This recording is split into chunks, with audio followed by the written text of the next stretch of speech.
यो भोकटले कति डराएको तँ भनेको केपीको गुको झिङ्गा होस् त्यही भन भनेर के त्यही चाकमा भन बनाउने होस् त जति भन बनाउनु छ त्यही भन भना त्यही करा त्यही चाकको गु त्यो सुकेपछि तँ पनि सुक्ने होस् हेर। त्यही भएर केपीलाई हराउनलाई बालेन झापा जानु पर्दैन, त्यही झापाको मान्छेले तँलाई हराउँछ बुझिस् नि।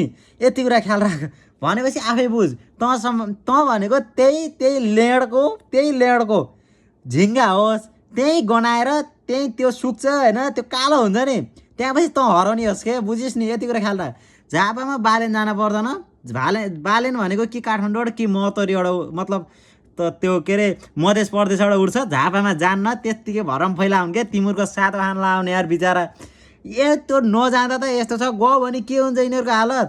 तिमीहरू भनेका त्यही केपीका लेडका त्यही गुका के भन्छ भुसुना हो, त्यही भनभना त्यही भ्याइने हौ होइन। हस् त नमस्ते। ए बालेन जान्न बिचरा यो शान्त एमालेलाई शान्तसँग सुत्न त द्या यार। हस् त नमस्ते।